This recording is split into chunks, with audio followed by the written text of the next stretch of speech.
Good evening, everyone. Is my voice audible?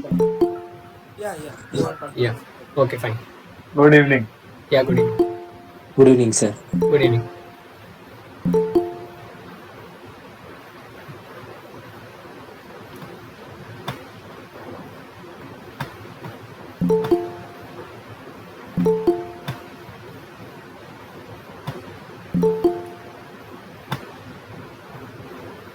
Is my screen visible?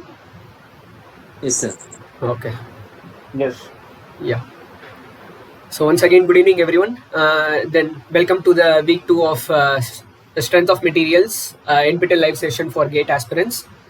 So we shall start the class now. Okay. So in this week, we are going to see about the topics on stress and strain and problems on axial loads and axial stresses. Okay. So in the last class, we actually discussed about properties of materials. Then we worked out some problems on modulus of toughness, how to calculate the modulus of toughness, and then we worked on problems related to elastic recovery. Okay. So in this week, we will be seeing about elongation of circular sections under axial loads, and then we will see about matrix representation of stress and strain, and then relationship between the elastic constants, and then we will see about the impact loads and how to calculate the elongation under impact loads, and then we will see about uniaxial and triaxial state of loading, and then we will see about axial deflection of members having varying cross sections, and then we will look into statically indeterminate bars, and then we will wind up with elongation and stresses under self weight. Okay. So now coming into elongation due to axial loads. Okay. So in this figure, what I have drawn is a circular bar of diameter d. Okay. This is a circular bar of diameter d, which is being loaded by an axial tensile force of P. Okay. So first, due to this is an purely axial load. What I mean by purely axial load is, like, for example, this axial load passes through the longitudinal axis of this member. Okay. So for example, if I have the loading to be like this, say for example, so this is actually the eccentric axial load, which means like it is away from the it is loaded away from the longitudinal axis by a distance of e, which we call as eccentricity. So this p is actually p, we can denote it by pa. Okay, this pa is actually the axial load, pure axial load.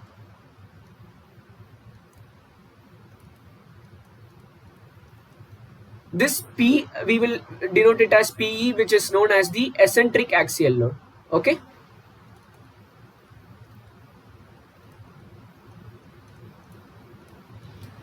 This P actually contributes, this PE actually contributes both to axial stress as well as bending stress. For example, I can resolve this PE into a force which is passing through the longitudinal axis.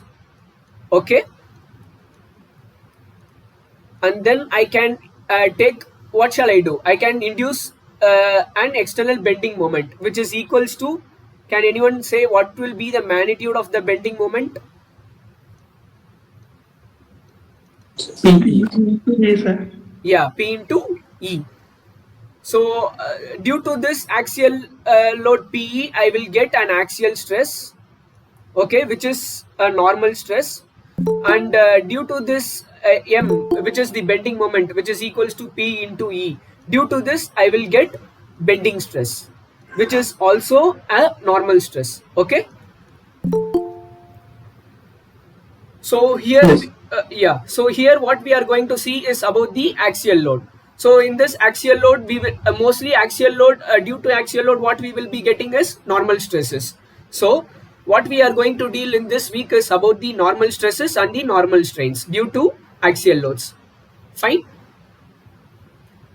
So stress due to axial load can be written as, or it can be notified by sigma, which is equals to P, which is the axial load, divided by A, which is the area of cross section, which can in turn be written as pi by 4 into d square. I mean P divided by pi by 4 into d square. Maybe I can write this very clearly. P divided by pi by 4 into d square, which is the area of the circular section. Okay. So coming to strain, due to this axial load, what I will be getting? I will be getting a longitudinal strain. Okay. This longitudinal strain, for example, if I am taking the direction to be this as X and this as Y and this as Z, this I will follow as the universal representation of the three coordinate, I mean the coordinate axis. Okay. So this epsilon XX, which is the longitudinal strain, which is equals to, what shall I write? Stress into sigma is actually what is? Sigma is equals to E into epsilon. Yeah. So sigma by the Young's modulus E. Okay. So this will be the longitudinal strain, which is epsilon XX. Okay. Then then we will be having lateral strains. Lateral strains will be developed in the two perpendicular directions. Okay. For example, before going to lateral strain, I will be terming a new term which is like a Poisson ratio, which is denoted by mu. Okay, mu is actually Poisson's ratio, which is nothing but minus of lateral strain divided by longitudinal strain. Okay. So here my lateral strain will be in the direction of epsilon YY and epsilon ZZ. Okay. So here what shall I write? Lateral strain will be equal to minus of mu into epsilon X. Shall I write like this? Because my longitudinal strain is actually what? Epsilon X. Okay, which is along the longitudinal axis or along the loading axis. So epsilon YY I can write it as minus of mu into epsilon X. Similarly, I can write epsilon ZZ as minus mu into epsilon X or epsilon XX. Okay.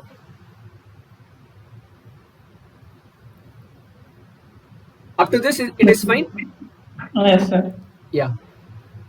So then we will see about the elongation of a circular prismatic bar under an axial tensile load. Okay. So elongation, which is denoted by delta L. Delta L is the elongation, which I can write it as integration of 0 to L. Let us assume this whole length of this bar to be as capital L. Okay. So I can write, I can integrate from 0 to L Pxx into dx divided by Axx into E. Okay. This Axx Pxx is the loading across a particular cross section. Okay. So in this member, what happens to be the case is like the P remains the same irrespective of the change in the irrespective of the cross sectional areas. Okay. And also the area of this cross section here in this case it is pi by 4 d square, which is also a constant. So what it ultimately boils down to is like P is constant, A is constant, and E is constant, since here the material is homogeneous and isotropic. Okay, so what I will be left with is integration of 0 to L dx, okay, which is nothing but P into P by AE into integration of dx is actually x, right? Limits applying from 0 to L, which is nothing but PL divided by AE. So this will be the elongation of the axial, this will be the elongation of a prismatic bar under an axial tensile load. Okay. Excuse me, sir. Yes. Can you kindly explain the part where you told the strain in the y direction, strain in z direction? Okay. See, for example, here I am applying an axial tensile load in the x direction, right? So what happens is like along this direction I will be getting a strain which for example this is termed as the longitudinal strain, which is along the x direction. Okay, so here what happens is like the member or the circular member will actually expand in this direction or elongate in this direction due to this axial tensile load, because tensile load always it elongates, right? Due to tensile load, what we will be getting at the final thing is like it elongates along the longitudinal axis. So when the longitudinal axis actually elongates, what happens to its lateral dimensions? For example, this L will be changing to L plus del L. Okay, whereas this cross sectional area, which is D, which actually decreases to D minus del D. Okay, this actually contracts. So this, what I'm calculating, this I will be calculating using lateral strain. Okay, so only we are defining a term called Poisson's ratio, which is actually a property of the material. Okay, this Poisson's ratio is actually nothing, how they are defining this, minus of lateral strain divided by longitudinal strain. Okay, this longitudinal strain is along the loading axis, whereas this lateral strain is perpendicular to the loading axis. Here, what are the directions which are perpendicular to the loading axis? Here, y and z are perpendicular to the loading axis. So epsilon yy will be the lateral strains, and epsilon zz will also be the lateral strain. Okay. So Sir, yeah. why negative sign is taken for Poisson's ratios?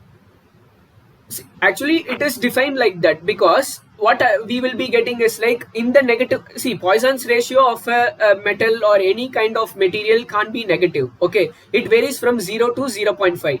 Okay, so for example, when we are applying the axial tensile load, this longitudinal strain will be in positive value, whereas this lateral strain due to compression it will be in negative value.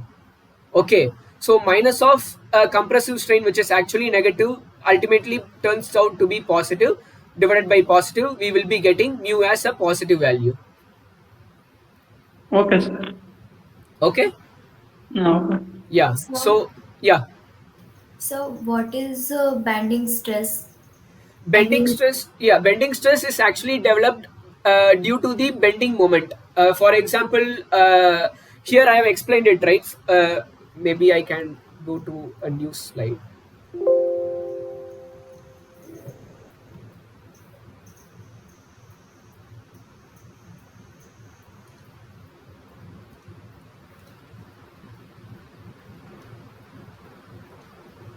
See, actually, here I am having a circular member. Imagine this as the circular cross-sectional area member. Okay, here along this I am applying a axial load. Okay, P. But for example, if I'm applying a bending moment, which is like kind of what to say, imagine you are having a rubber in your hand and you are actually bending it towards this axis. Okay, due to this, what happens is like a bending moment will actually be created, due to which this top fiber, here we will call it as top fiber, and here we will call this as bottom fiber, and this we will term here at this, for this example, this turns out to be the neutral axis. Okay, so what happens is like when I'm applying this bending moment, bending stresses will be developed, which is actually a kind of normal stress. Here there are two kinds of stresses. One is the normal stress and another one is the shear stress. Okay, So normal stresses can be due to axial loading or it can be due to bending moments. Okay. So for example, in this purely axial load, we will be getting only pure axial stresses. Whereas, for example, if I am applying a load which is away from the longitudinal axis, okay, due to some, here the gap can be E, let us say.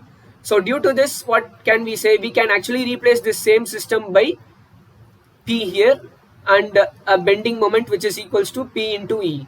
Okay, so due to this bending moment, what it turns, like from a practical example, we can say the top fibers will actually be compressed, right? After this, what will happen?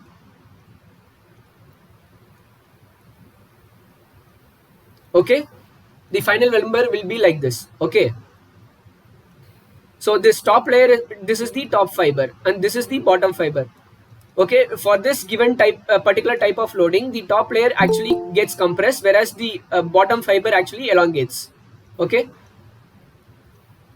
so this we term it as the bending stress. The stresses which are developed due to bending moment is termed as bending stresses. Okay, and how to calculate bending stresses we will be seeing once we go to the chapters of bending moment and shear force diagrams. Okay, so as of now we will be concentrating on axial stresses. Yes, sir. So this bending moment is causing the eccentricity of load P.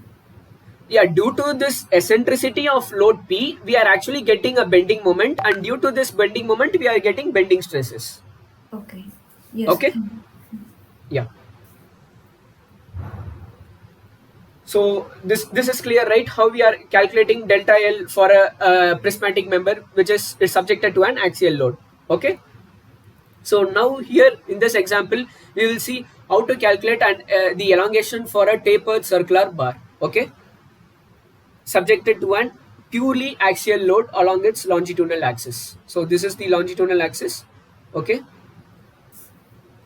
let us imagine this diameter to be d1 and this diameter to be d2.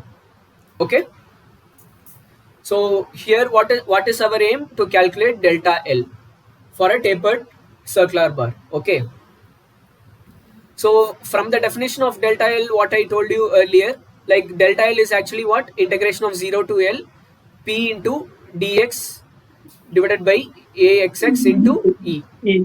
Yeah, PXX into dx divided by AXX into E, where P or PXX or AXX is the area of the cross section which we are actually considering. Okay, here I am taking an imaginary small strip, okay, which is of width d or thickness dx. Okay, and here we can imagine this to be our x. Okay, this total length we can imagine to be of L, capital L. Okay, so here is x is equals to 0, here x is equals to L.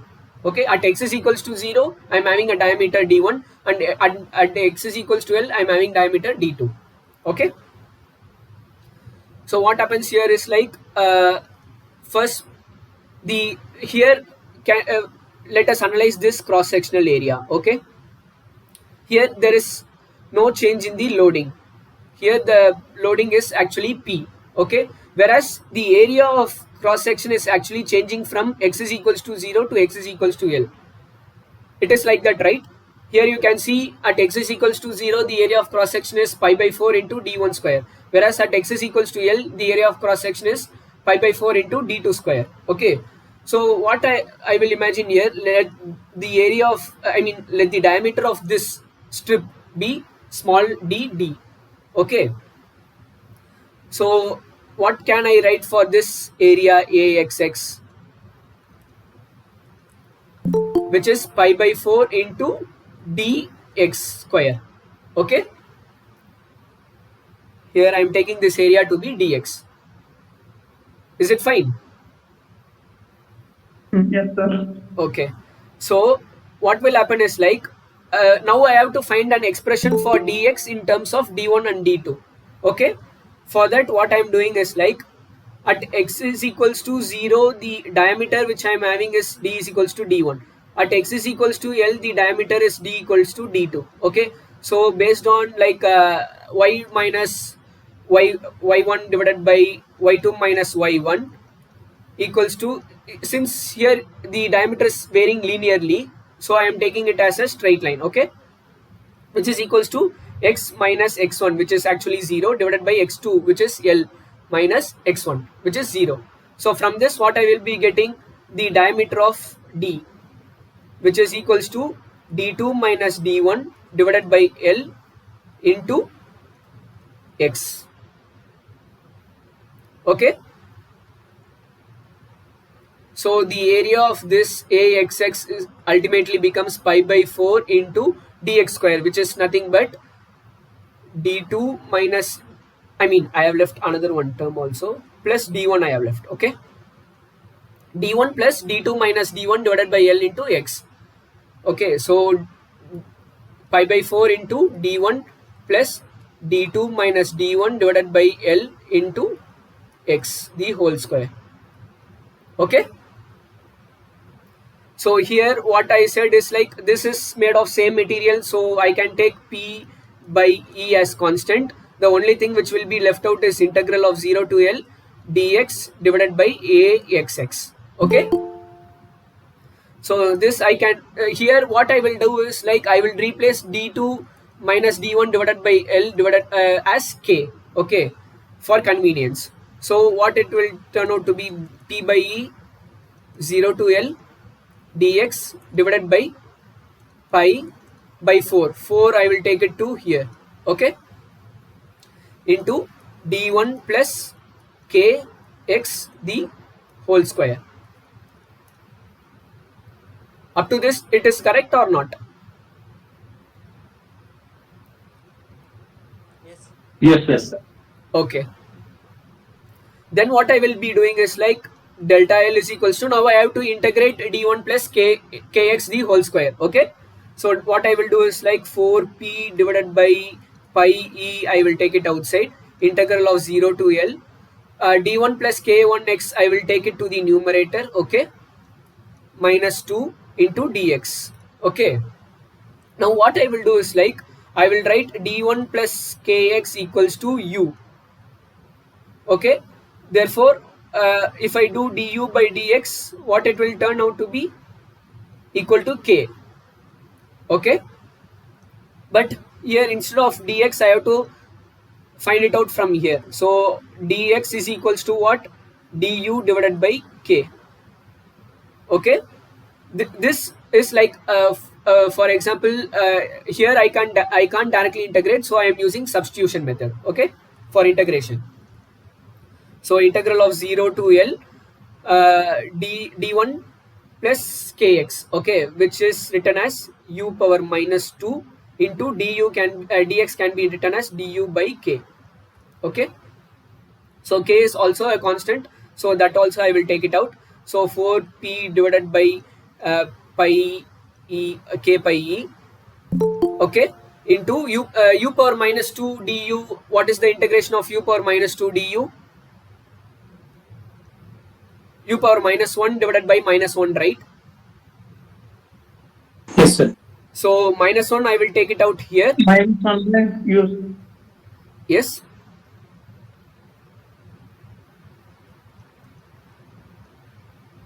This is fine? Yes, sir. Yeah.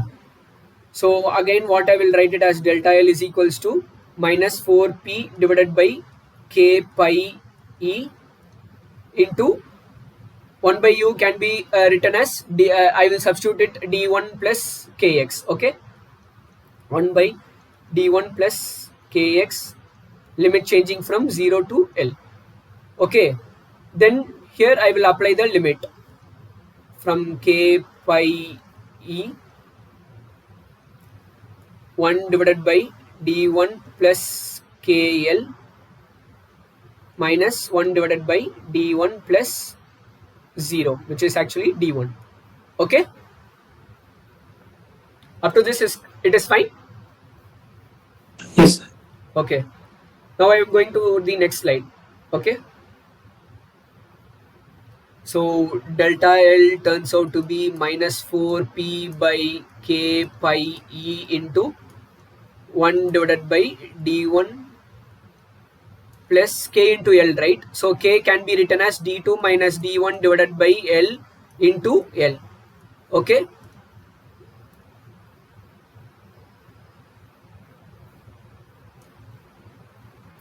Minus 1 divided by d1, which is equals to minus 4p divided by k pi e into this L and this L will get cancelled out, and d1 minus d1 actually cancel out. Okay, then what I will get is 1 by d2 minus 1 by d1.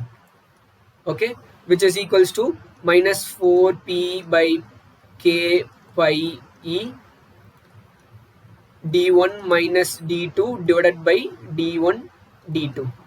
Okay, then what I will do is like I will substitute the value for k as d2 minus d1 divided by L. So minus 4p divided by d2 minus d1 divided by L. This L I will take it to the numerator. Okay, into pi into e into d1 minus d2. Okay, this minus sign, when I am multiplying inside, it will become d2 minus d1. So this and this gets cancelled. So ultimately what I will be getting as the elongation for a tapered bar, 4pl divided by pi e into d1 d2. Okay, is it clear, right? Yes. Yes. Okay. Yes, sir. So so this is the elongation for a tapered circular bar. Okay, so for example, imagine this is a circular bar. For this we have calculated the elongation. Okay, so due to design constraints, for example, I'm actually designed as a circular bar of diameter d, but due to design constraints, what I have to do is like I have to have a circular bar of diameter d1 and d2. Okay, so can you find out what will, for the same loading and same material, what will be the equivalent value of this diameter d to have the same elongation? D1, D2. D1 D2 D or D square equal to D square The equal root to yeah, d square is equals to D1 into D2. yeah, d1 into d2, because delta L for the same circular bar, which is for this case is nothing but 4p divided by pi e into d square, right? 4pl. So d square is equals to d1 into d2. Ultimately it turns out to be d is equals to root of d1 and d2. Okay, is it clear? Yes, sir. Yes. Okay, so here is a problem based Sir? on yeah, any Sir? doubt? Yeah, So why there is not k in the term of delta L? for this case. Yes, sir. See, actually for this case, like we have derived it here, right? For example, pxx into dx divided by axx into e. Here actually axx is actually pi by 4 into d square. Okay, this a is Yes, actually sir. turns out to be pi by 4 into d square. So here no k term will actually come. Whereas for a tapered section, here we are imagining this d term to be d1 plus k into x. So at the last what happens is like this k actually cancelled down with d1 d2 minus d1, right? Here I have cancelled it out. Here I have replaced this k as d2 minus d1 divided by L, and in the numerator is also like d1 minus d2. So both these things got cancelled. So ultimately here in the denominator there will be no k term. K actually we defined it for our convenience so that we can easily integrate. Yes, sir. Okay, sir. Okay. Sir, while doing substitution, we have not changed limit. Yeah, here actually limit we will not be having any problem. So we can keep the limits as 0 to L itself. Okay, Okay, sir. only if there is like sin x or cos x and then we are doing substitution, then there we have to change the limits. Okay, Okay, here sir. we are actually simply done d1 plus kx, right? So this x, if we are replacing total with u, here we don't have to change the limits. Okay. Yes, sir. Okay. So based on this elongation, we will do a problem. Okay. So in this problem, like what is given here, if a load of 60 kilonewton is applied to a rigid bar, this is the rigid bar, okay, which is suspended by 3 wires. This is one wire, this is one wire, and this is the another wire. As shown in figure, what forces will be resisted by each wire? Okay, we have to calculate the forces. The central wire is made of, the outside wires are all of aluminum. Okay, this outside wires is made of aluminum. Okay, and it has having a cross sectional area of 300 square and length 4 meter. Okay, these two are having same length and same cross sectional area, and both of these wires are made of same material, which is aluminum, and this central wire is made of steel. Okay, which is having a cross sectional area of 200 square and length 8 meters. And Young's modulus for both steel and aluminum is given. So the basic thing what I will suggest for gate problems is like there mostly we will be using two major equations. Like one is the force equilibrium equation, okay, and another one is the elongation equation or the delta L equation.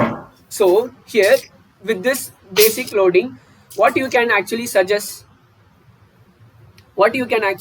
for this delta L1, delta L2 and delta L3? After this loading for each wire there will be elongation, right? It will be equal. Yeah, all these three things will be equal. So So, sir, yeah, the force resisted by each will be 20 kilonewton only. yes bro, yeah. The force resisted by each wire will be 20 kilometer. That is the answer. But anyway, we will work it out. Okay. So here what happens is like for each wire, the delta L actually remains the same, or the elongation remains the same. Okay. So this will be the second equation. So first is, so for each grade problem, like we have to use these two equations when it is coming to pertaining of like if you want to calculate any unknowns, then these two equations, from these two equations we can actually get. Okay. So first what I will do is like I will put delta L1 equal to delta L2. Okay. This is delta L1. So here P delta L1 is actually what? P1 L1. Here we can assume the forces to be P1. Then this is P2. Which, because why I'm mentioning this P2?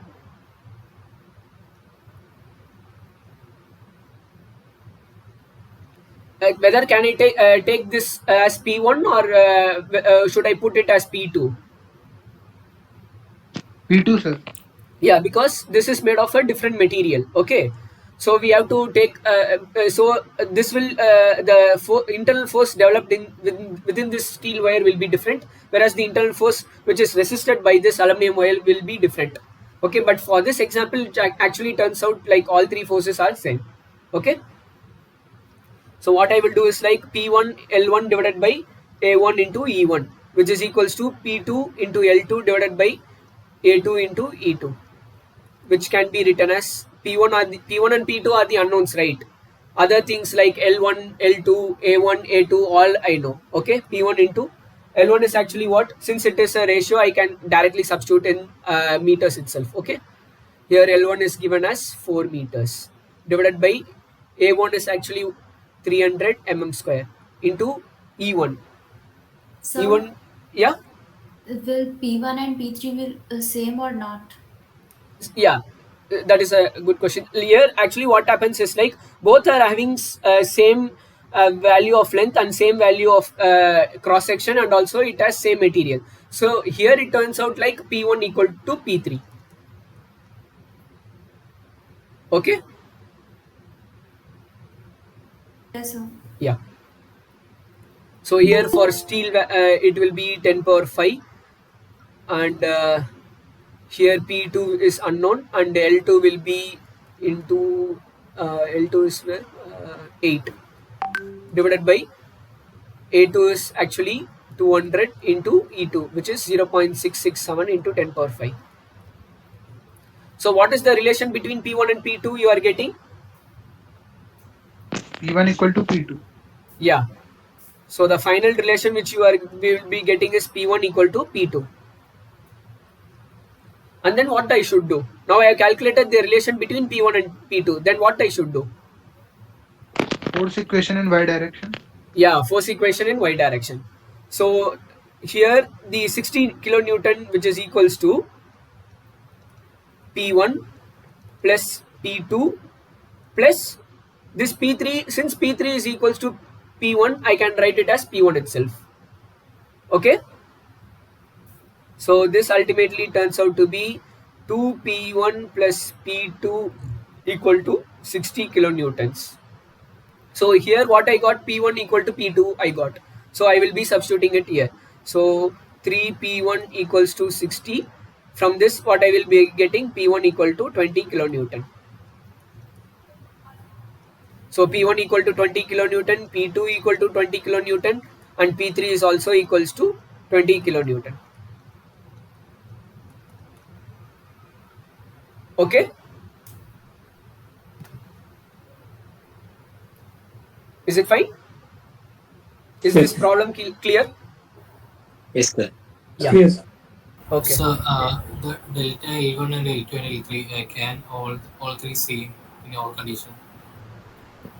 I couldn't hear you properly. Can you please? I mean the three strains in this here are considered safe. Yeah, it's not the strains. The elongation of these three members are considered to be the same. In any scenario, it could be different. What I mean, in any? Can those strains could be different in any other scenario? No. See, for this given loading, what happens is like since all these three wires are connected by the same rigid rod, okay. So it actually turns out like I can't have one wire to be tilting, right? So because the load is also in the symmetric, okay, it is also applied in the middle of this sectional bar, okay. So all these three elongations will be equal. So since it is applied symmetrically, so that is that the reason why? Yes, since it is applied, since this load 60 kilonewton is applied symmetrically, so we are taking like delta L1 equal to delta L2 equal to delta L3. Okay, for example, if this is the case, for example, if it is 60 kilonewton, then it all actually changes. Here we can't say like delta L1 equal to delta L2 equal to delta L3. Okay? Okay, sir. Okay. So here, yeah. So why P1 and P2 are equal? See, in this case, actually, it turns out to be due to mathematical calculations, like due to the values which are due to the values which are actually given here, it turns out like P1 equal to P2. Okay, for example, if they have changed this length, then P1 might be not P1. Definitely, it won't be equal to P2. Okay, for this example alone, here it has come out to be P1 equal to P2. Yes, sir. Okay. Yeah. Now coming to the Hooke's law, this is like a revision for a quick recap of what is Hooke's law. So up to the elastic limit, okay, we can name this as the elastic limit or the proportionality limit. Okay, proportionality limit we should say. So within this proportionality limit, the stress is actually proportional to the strain. Okay, so the constant of proportionality is termed as the Young's modulus, which is the slope of this stress strain curve, which is equals to E into epsilon. Okay, so this is for a axial loading. For example, the same can be applied for shear modulus. For shear modulus, what I can say, shear stress tau is equals to shear modulus, which I will be denoting by G, into shear strain, which is gamma. Okay, and for bulk modulus, again we can say, which is denoted by K. Okay, for example, bulk modulus I can define it as For example, if I'm having a hydrostatic state of stress. Hydrostatic state of stress means like in all the directions, like I'm having equal stresses, okay, in x direction, in y direction, and in the z direction. If I'm having equal stresses, then this is termed then the modulus, which I will term it as bulk modulus, okay. So this bulk modulus, which can be represented as k into epsilon, which is the epsilon v, which is the volumetric strain, and this k is the bulk modulus, okay. And here the Poisson's ratio is actually nothing but minus of lateral strain divided by longitudinal strain, okay. This I have included just for a quick recap. So coming to the uniaxial state of loading, okay. Yeah. Sir. Yes. Can you show me the slide before, sir? Yes. I want to take a screenshot.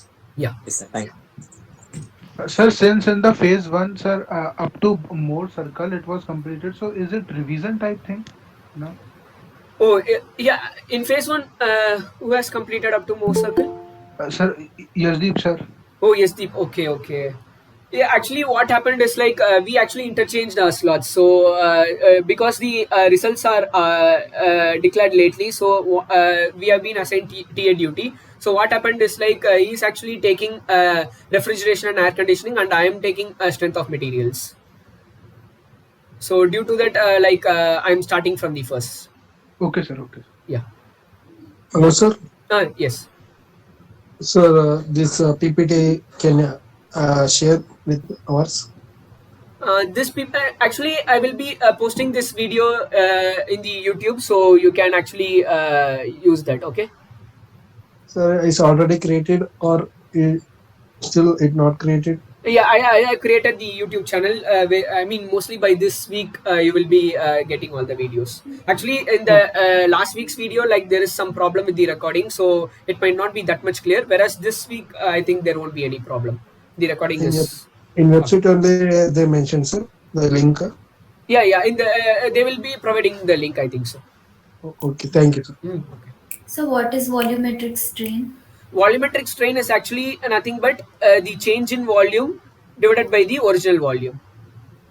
Okay. Change in volume divided by original volume. For example, if see here the change in volume, it actually refers to the dimensional changes alone, not the shape change.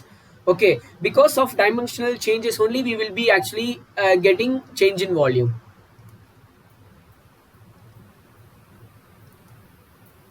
For example, due to shear strain, I won't be, for example, if I am having a block like this, and if the block is just changed its shape to this, here there is no change in volume. Okay, only the shape has been changed due to shear strain. So here what we can assume is like the change in volume, there is no change in volume. Okay, whereas for example, if the block is like this, and due to after the application of certain loads, the block has elongated like this, means then we can say there is some volumetric change. Okay, volumetric changes are only due to normal stresses. Volumetric changes are not due to shear loads.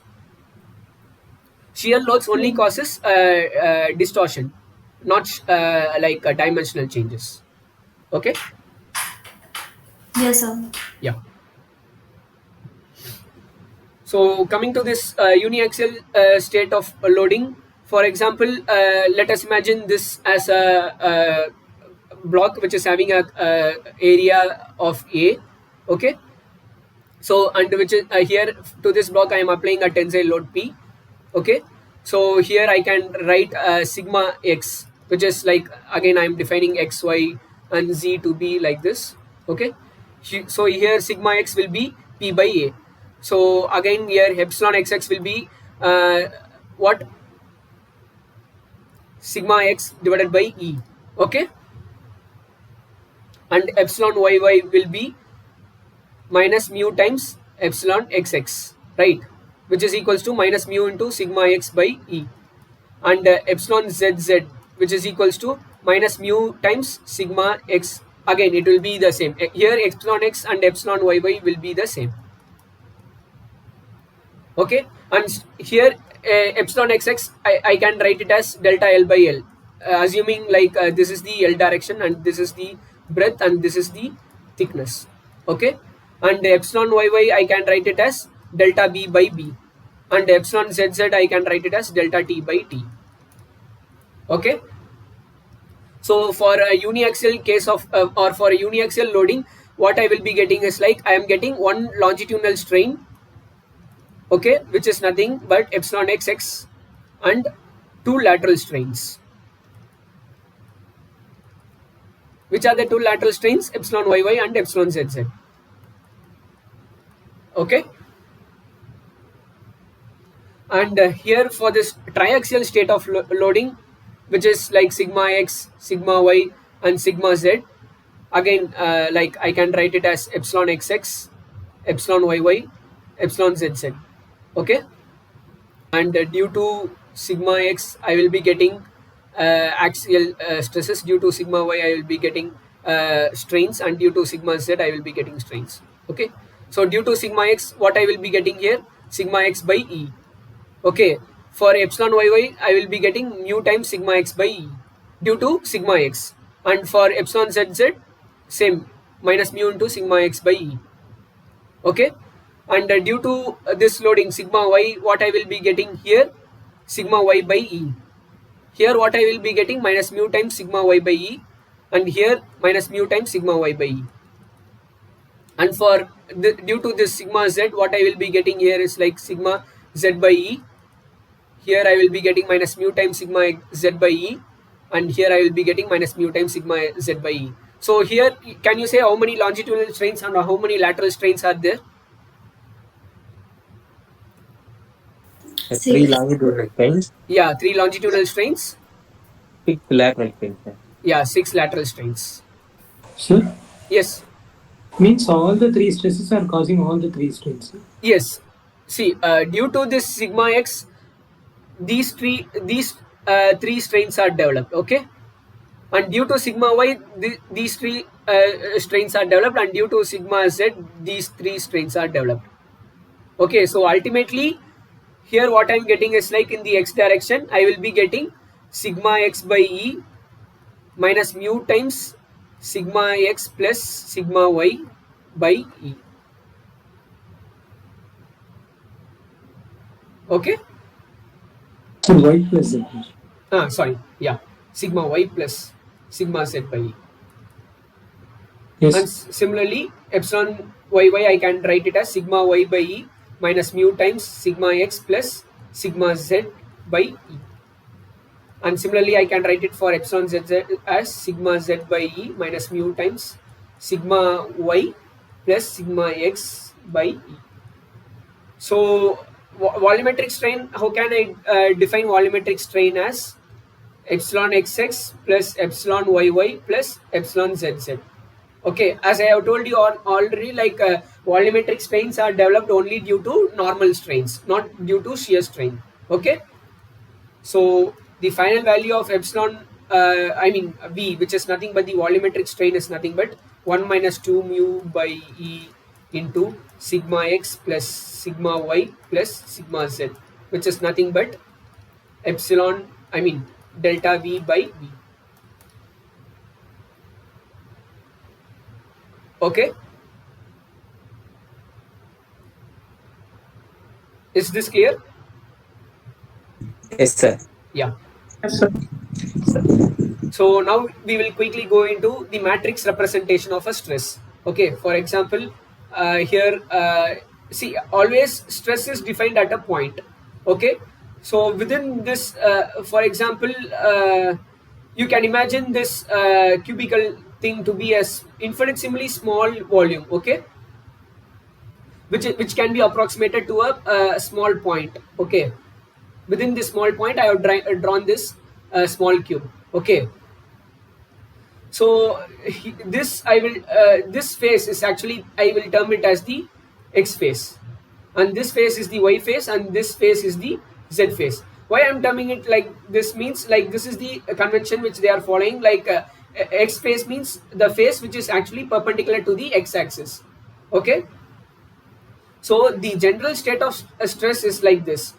like sigma xx and sigma xy, which is in the y direction, and sigma xz, which is in the z direction. Similarly, for the x phase, I will be having sigma yy, sigma, what will be this? Sigma, So it's YX. yeah, yx. That's right. Wait. Yes. Yeah, this will be sigma YZ. yz. Yeah. And similarly for this z phase, I will be again getting sigma zz, then sigma x, I mean zx, then towards the y direction I will be getting sigma zy. Okay, so if I write it in the matrix representation, so it ultimately turns out to be sigma xx, sigma xy, or you can rename this as tau xy also. Okay, and tau xz, and here it will be tau, again tau xy, and these two are equal. Okay, these two are equal comes from the complementary state of shear stresses. Okay, the explanation or the how these two stresses are equal, that derivation I am not showing it here. Okay, and this is sigma yy, and this is tau, I mean here I am tau yx. Okay, and tau xy equal to tau yx. Okay, and tau yz, and this is like tau zx, tau zy, and tau, I mean sigma zz. Okay, so for example, if I am defining the state of stress, then I have to define this whole matrix. Only then the state of stress at this point turns out to be complete.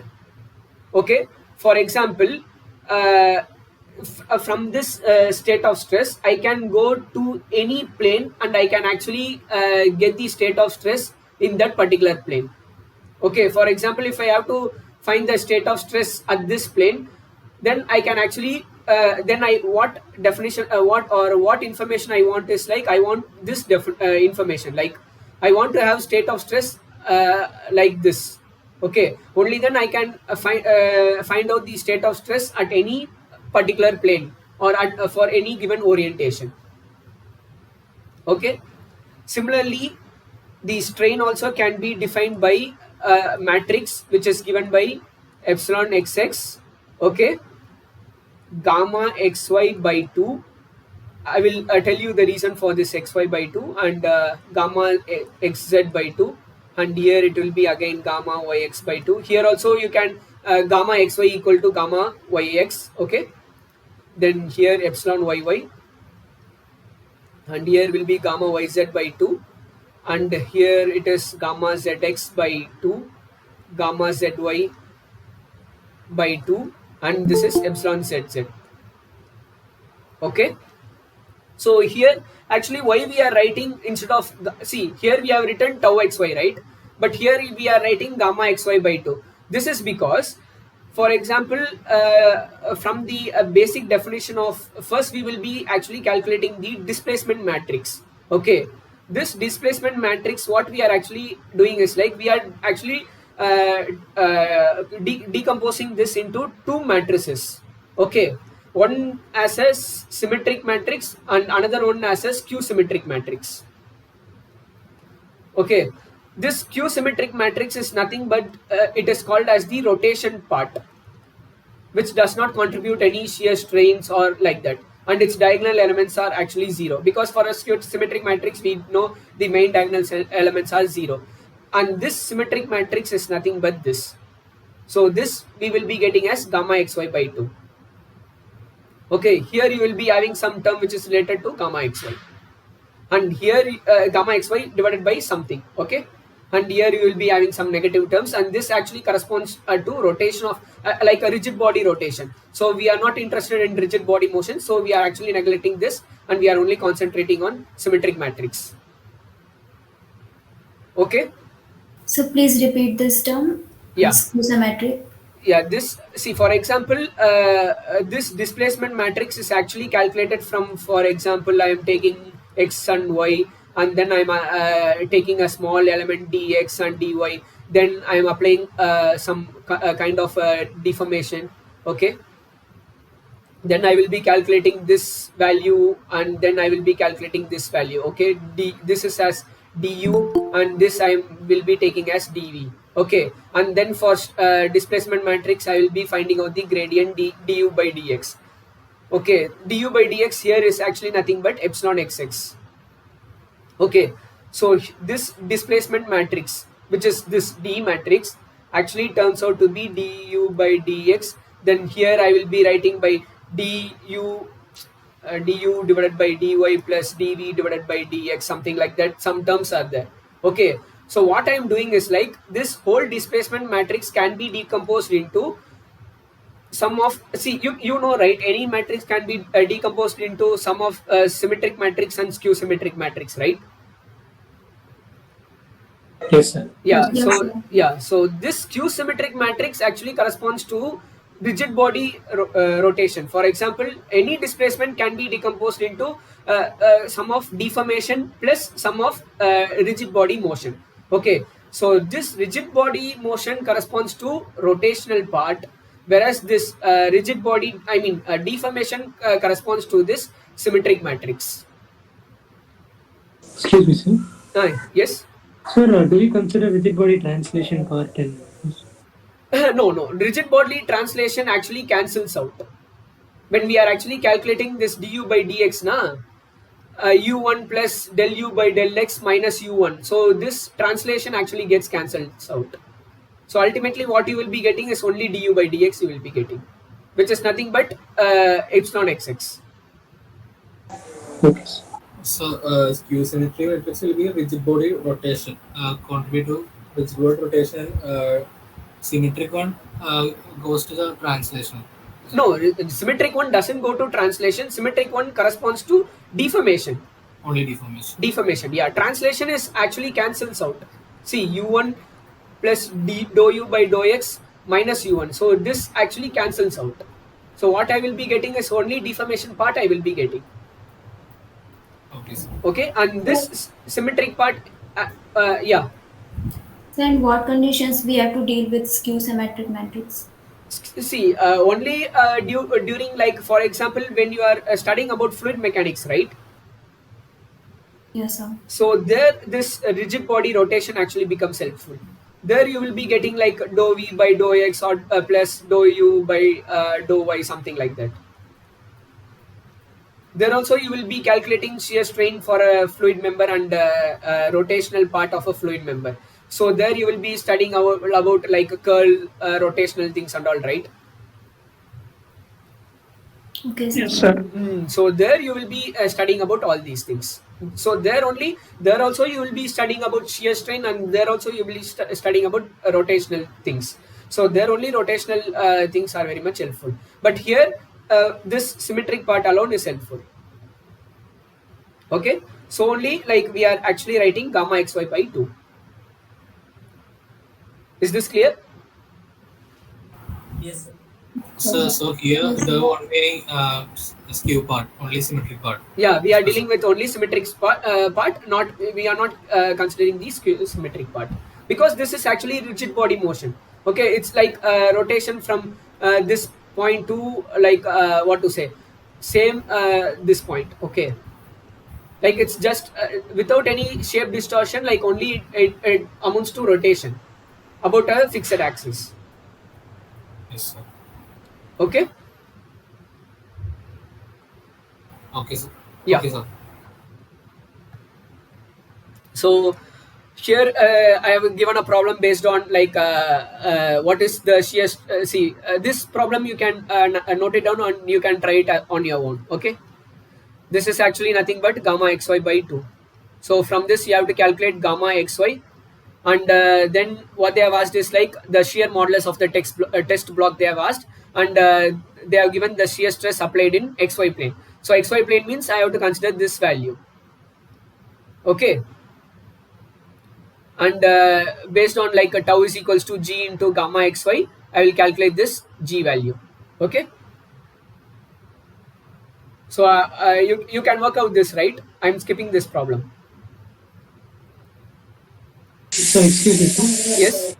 So here actually the stress matrix will be consisting of only two values, right?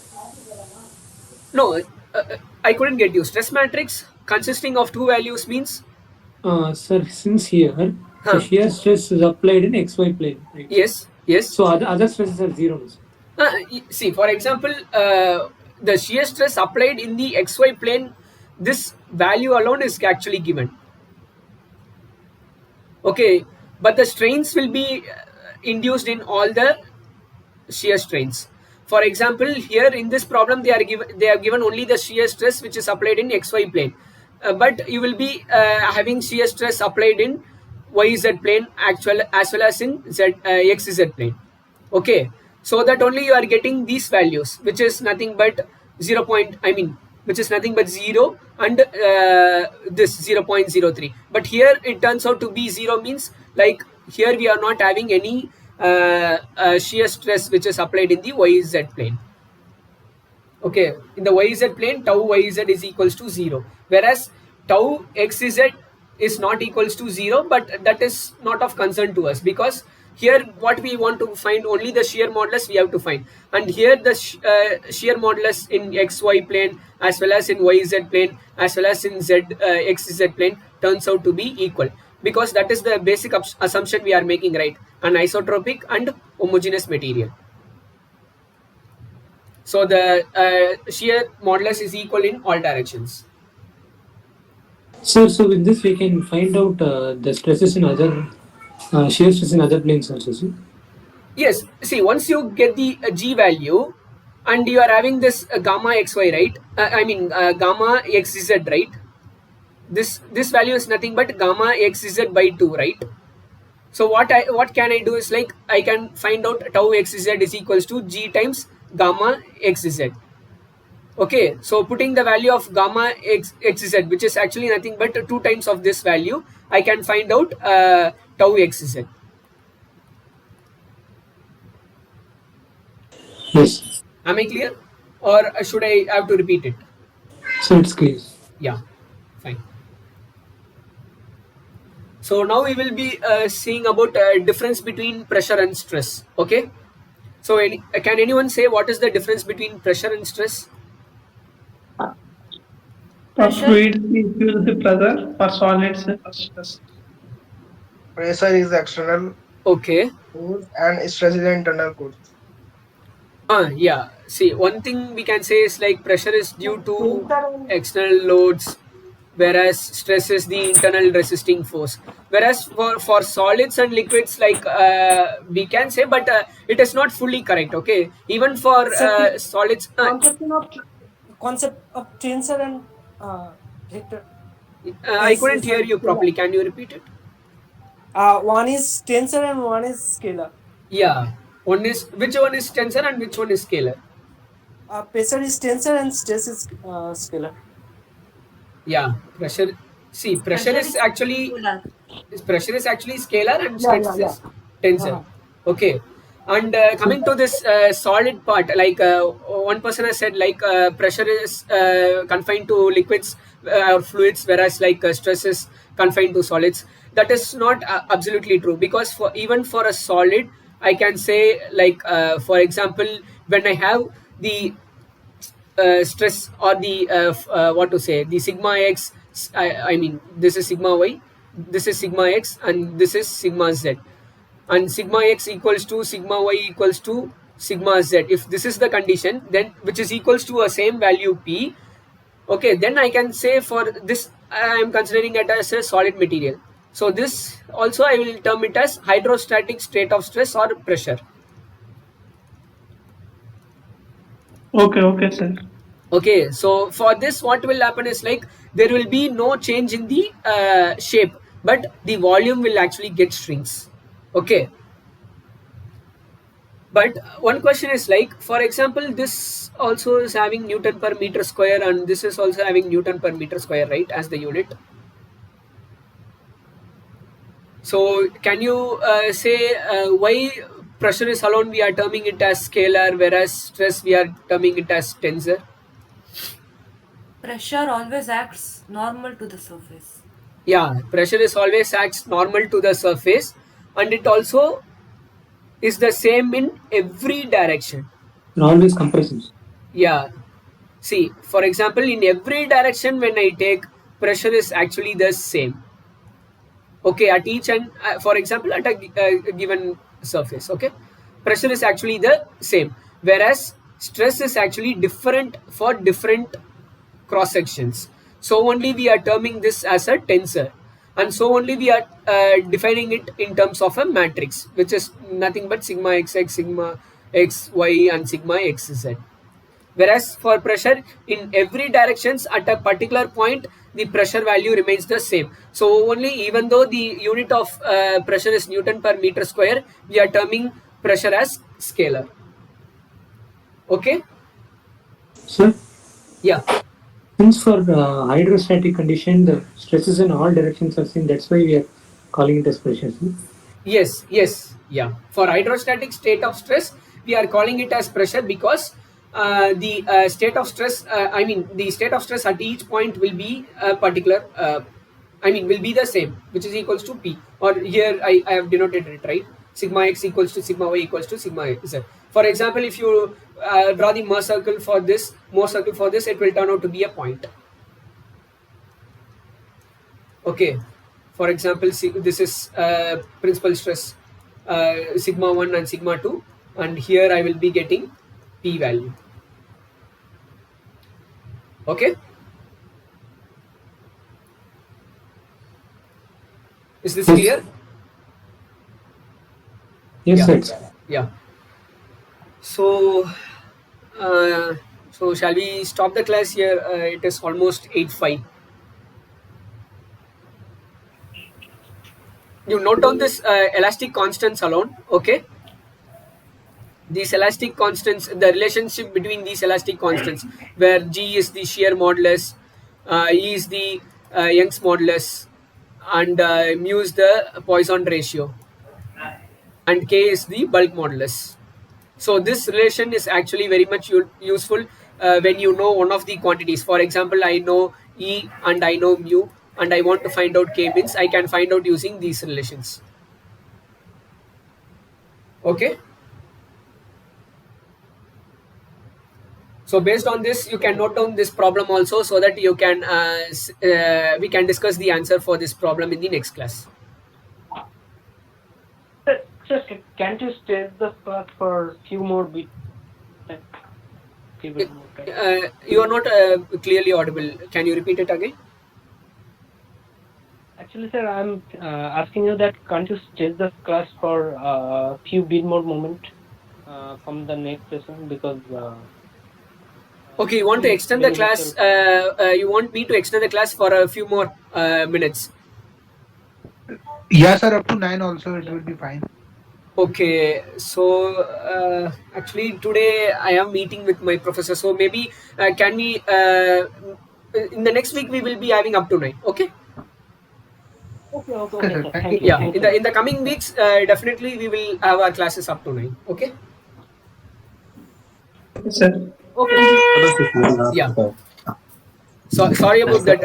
Because today I could not able to extend the today's class. Okay. Yes, sir. Sorry for that. Could you please show the Please show. Which problem? Yeah. yes, sir. Yes. Sir, in terms of Hello. pressure. Next, show the slide on reduction. Hello, sir. Yeah, I couldn't hear. Yeah. In terms of pressure, the point was that it always acts in normal direction. Then what was corresponding point for tense stress? See, actually, in pressure is like, see, in stress also we are taking at a particular point. In pressure also we are defining the pressure at a particular point. In stress also we are defining the stress at a particular point. Okay. But only thing, the variation is like the pressure is actually equal in all directions at that particular point. Okay, whereas for the stress it is actually for example, we have to define planes around that particular point. For example, it also it depends on the area or the orientation about the particular point. Okay, for example, if I am taking the orientation with respect to the with respect to the perpendicular to x-axis, means I will get one value of stress, and if I change the orientation, then the value of stress actually changes. Okay, sir. Okay, so that only why we are actually going for matrix representation of stress is like when I know the whole matrix, which is actually sigma xx, sigma xy, and sigma xz, and the whole 9 elements, I can actually find out at any orientation. I can actually find out the value of stress with that given matrix. Okay, sir, got it. Yeah. So whenever you are seeing up or whenever you are describing the state of stress at any point, then you have to describe it as a matrix. Whereas whenever you are describing the state of pressure at any particular point, you will say only a single number. So this is the difference between these two things. Okay, sir. Yeah. Sir, kindly show me the uniaxial stress slide, sir. Uniaxial stress. So everybody is done with this problem, right? Yes, sir. Yes, sir. Okay. This is the uniaxial loading. Yes, sir. So Thank you, sir. yeah, regarding the feedback about today's class, so what you want me to do? One thing you have said is like you want me to extend the class, so I will do that from next week onwards. And is there any other feedback you want me to give so that I can improve on that? Yes, sir. Sir, Hmm. actually, will it be possible to upload the link for the recording of the classes? That will be helpful for us. Okay. Okay, Also, of I the will previous contact the classes. yeah, I will contact the NPTEL team. Okay, maybe by tomorrow night, maybe by tomorrow at the end of the day, I will be uploading all these things. Okay, I will ask them to upload these things all. I will ask Sure. them to share the details of the link also. Okay, Huh? sir. Actually, it will be easier for us to revise. Sure, sure, sure. So, Yeah, yeah. this So, video recording I will upload for sure. Yes. so could you please share some more questions for practice? Okay, some more questions. See, I have taken these problems also. The next thing will be the impact loading. Maybe if you want to solve all these questions in advance, then that you can also do. So you can share with us a PDF containing all the problems. Okay. See, as of now, I have put it in this PPT. Maybe what I will do is like I will ask them to share both the PPT and the what to say the YouTube link with you so that it will be helpful for you. Is it fine? Yes, sir. So Yeah. actually, we want to practice some more questions. Like in one topic, we Oh, have oh, 10 to 15 questions like that. okay. Okay. From next class onwards, maybe I will prepare a set of questions in 2 or 3 slides. Okay. Yes, sir. Yeah, maybe what I will do is like I will create a Google Drive folder, maybe only for this PMRF NPTEL session. Maybe what I will do is like I will upload all the videos and all the PPTs into that folder, and I can directly share the link of that in the class itself so that it will be helpful for you. Hmm? Yeah, sir, that would be Yeah, great. maybe I will That's do what that. previous teacher said. Yeah, from next week I will maybe mostly the questions I will be taking from some coaching institutes book and also previous years question books, so maybe I can share those questions with you. Hmm? Yes, sir. Sure, sir. Okay. Okay, sir. Okay then. Okay, Okay, sir. sir. Thank Thank you. you. Yeah, Thank you, thank you, sir. thank you, thank you.